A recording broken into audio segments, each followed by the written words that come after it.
Hello everyone, my name is John. Today I am going to read Dance chapter 34 verse 1 to 5.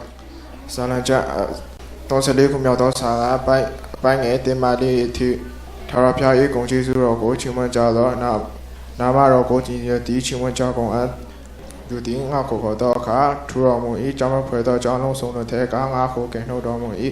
ထာဝရဘုရားကိုမျှော်ကြည့်ကြသောအလင်းကိုရကြလိမ့်မည်မျက်နှာရှစ်ကြောက်ခြင်းနှင့်ကင်းလွတ်ကြလိမ့်မည်ထာဝရဘုရားသည်ထိုဆင်းရဲသောသူ၏အော်ဟစ်ခြင်းတော်ကိုနားထောင်တော်မူ၍ထိုသူကိုကြောင့်ဖွဲ့သောကြောင့်လုံးစုံထဲကကယ်နှုတ်တော်မူ၏ရှမာသဲခရစ်ဝင်ကျမ်းခန်းကြီး6ပိုင်းငယ်9မှ17အထိသင်တို့ဆုတောင်းရမည်ဟုမူကား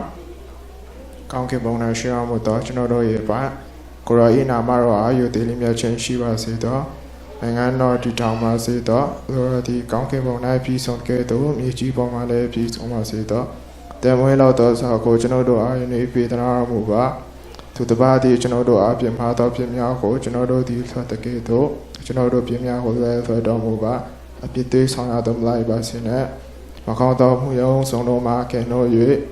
ဘုံကိုအနုဘောတိကပါဆက်ဆက်ကိုရိုနိုင်တရှိပါစေသောအာမင်May God bless all the listeners. Thank you.